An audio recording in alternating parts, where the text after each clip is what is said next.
Getting close. He's nearly got the hang of that, Mossop. Yes, he's not bad at learning tricks, is our Edgar. Eh? Mossop! Mossop, Marjorie, he's back. Who? That man who wants to buy Riddleton End. Oh, him? I thought we got rid of him when we pretended to be ghosts. I'll tell you about that later, Marjorie. Yes, I think you ought to. Where exactly is he, Tidlup? He's been talking to Mr. Grimley. He's coming over here. Well, it's time we taught him another lesson then, Tidlup. Fetch Midler. I think we should have a council of war. It's not going to be easy to find him, Mossop. He's turned himself invisible again. I think he's planning to play another trick on that man. Well, do your best, Tidlup. All right. By heck, he's got a nerve coming back here, that villain has. Hello there. Oh, what a lovely picture that would make. Mother and son play together with that cute little toy. I'll get him, I will. Dear little chap. If you've come into my home to ask me if I'll sell my cottage again, the answer is no. It is still no. It's not for sale, and neither, I am sure, is Mr. Grimley's. Oh, but you're wrong there. Mr. Grimley's cottage is for sale. Or rather, it was. You see, it's already been sold to me. What? I offered him a good price for it, and he was more than happy to accept. Never! My friend Montgomery would never do a thing like that. Hush, little boy. This is grown-ups' business. But you told me that you needed to buy both cottages together to be able to build a factory. That's true, that is, but if you won't sell me your cottage, then I'll just have to build a smaller factory next door. A factory? Next door to me? Yes, I'm afraid it's not going to be very peaceful round here from now on. Oh, it's going to be awful. Then why don't you take my offer for your cottage? You're not going to enjoy living here once I send the bulldozers in, are you? I don't know what to say. It's all such a shock. You just think about it. I've got some business to attend to. I'll be back for your answer later. Oh! What a horrid man. What are you going to do, Marjorie? I don't know. I really don't, Mossop. I mean, he's right. Once the bulldozers move in and start knocking down Mr. Grimley's cottage and digging up the garden, it's going to be an awful place to live. There won't be any more peace and quiet. It's not going to be like living in the countryside anymore. Go away. Hello, Miss Door. It's Mr. Grimley.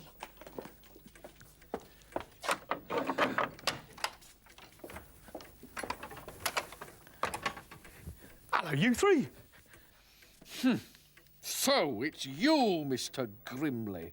You've got a nerve coming round here, you have. Well, what do you mean? What have I done? You know what you've done. You've been and gone and sold your cottage to that crook. That's what you've done. Well, only because Miss Door had already sold her cottage. What? But I haven't sold my cottage. Haven't you? No, I haven't. But he said... The villain. He said that you'd sold Riddleton End, and once he'd sent the bulldozers in to knock it all down, then life wouldn't be worth living around here. That's why I sold him my place. Well, of all the dirty tricks. Mr. Grimley, did you sign a piece of paper saying you'd sell your house? Oh, yes. Oh, no. Then you'll have to go through with it.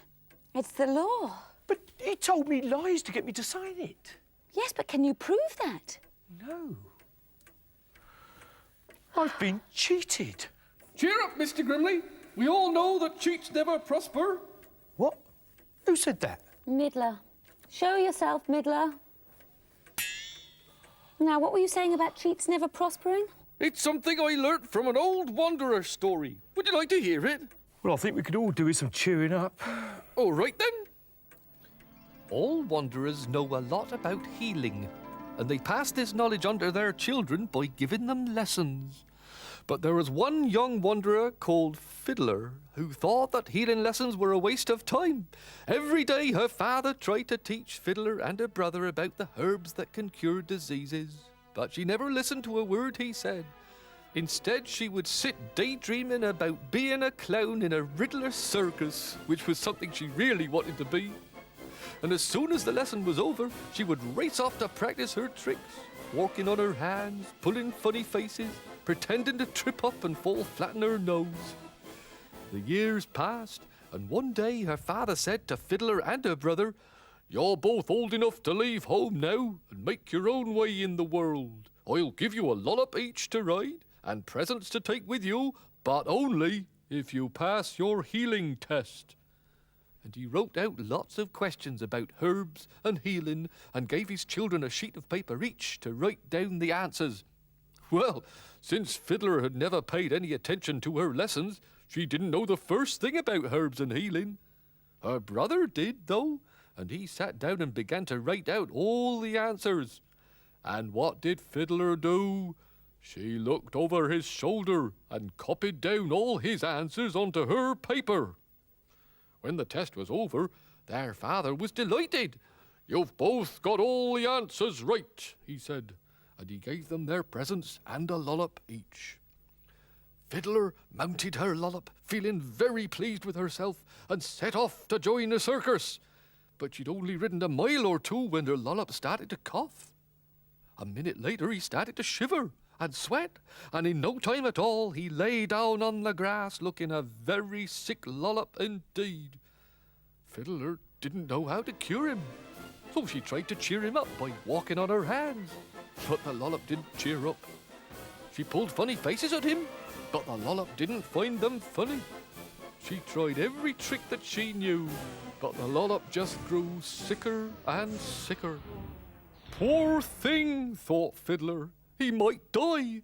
Oh, I wish I'd paid more attention to my healing lessons. And she sat down and began to cry. Just then her brother came riding by. "Fiddler, whatever is the matter?" he said. "Your lollop looks awful sick. Why don't you heal him?" "I don't know how to," replied Fiddler. "I only managed to pass my healing test because I cheated." Well, Fiddler's brother found some herbs that would cure the lollop, and before too long it was up on its feet, looking as right as rain.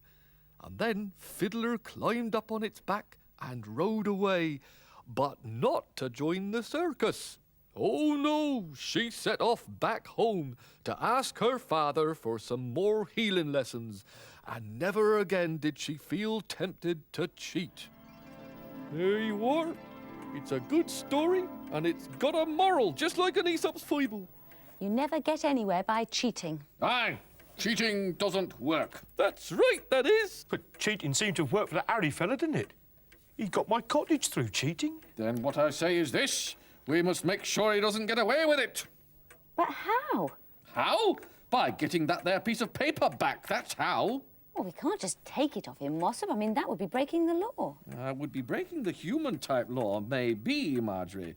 But Riddlers have got our own law. And our law says you can't let folks diddle you. You just leave everything to me. And me? Aye, and Tiddle-up, too, when we find her. Come, Middler. Oh, Edgar, did they leave you behind? Oh, well, never mind. Here you are.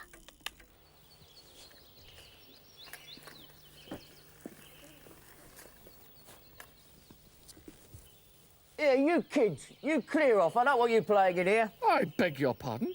Am I to assume you are talking to us? Yes, clear off. This garden belongs to me now, and I don't want you messing around in it.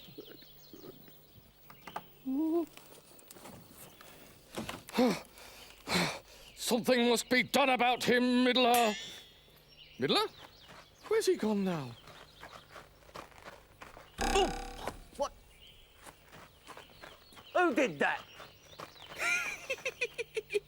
Good lad, Middler. Oh! Ah!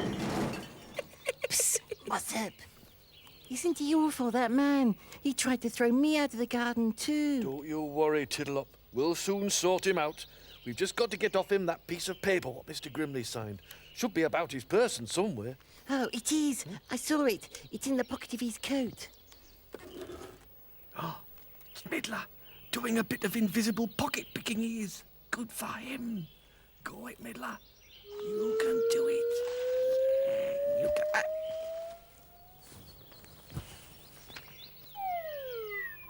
Drat! Now, how are we going to get hold of that? I'm sure Midler can't reach into his inside pocket. I've got an idea. Oh, yes? Just listen to this. Somebody goes up to him and says how hot it is today. But it's not hot, Tiddle-up. I know. But if someone keeps telling him it's hot and pretends to be sweating, then he might start to feel hot himself. Then he'll take his coat off, put it on the ground, and Midler can take the paper out of that pocket. What do you think? Tiddle-up, I think that is probably the daftest idea I've ever heard in my life. And I've heard some pretty daft ones in my time. Well, it's worth a try. Well, if you think so, Tiddle-up, you try it. Me? Well, it's your idea. But he scares me. Uh-oh. Still, I've got to be brave. All right, then. I'll do it. That's the spirit, Tiddle-up. Phew. It's hot today, isn't it? No. No. I suppose it isn't. Brilliant, Tiddle-up. I don't think. I'm sorry, but he scares me. Oh! Oh, it's you, Midler. Not having much luck at getting back that piece of paper, are we? No, we aren't, Midler. So, I reckon it's time for me to put into operation my master plan. I didn't know you had a master plan, Mossop. Oh, didn't you, Tiddle-up? Well, as a matter of fact, I don't. But it won't take me a minute to think of one. Let me see. What? Oh, is that ugly kid's toy? Stupid looking thing. Get off. Shoo! Oi! Oi! Give me that back! Give me that back! You leave him alone, you! What's going on? That rotten toy vacuum cleaner has sucked up a very important paper. It's the one he tricked you into signing, Montgomery! Is it now? Well. You leave that vacuum alone. But I tell you, he's And got I'm telling you, you tried to cheat me out of my house. And now you've got nothing to show for it, so clear off. But this is my garden, and I don't want you in it. Go on, get going. Go on. Well done, Mr. Grimley. Well done, Mr. Grimley! Oh, Montgomery! Champion! Was that your master plan, Mossop? Well, not exactly. But it was my Edgar that got our paper back, wasn't it? Good boy, Edgar. You've gone and saved the day. Well done, Edgar. You're wonderful, I say. You've beat the villain and sent him on his way. 3 cheers for Edgar. Hip, hip, hip, hooray! Good show, Edgar. You really are a star. Bravo, Edgar! How marvellous you are! You are a vacuum whose fame will travel far. 3 cheers for Edgar. Hip, hip, hip, hurrah! Oh, that's the best thing to do with it, too, Edgar.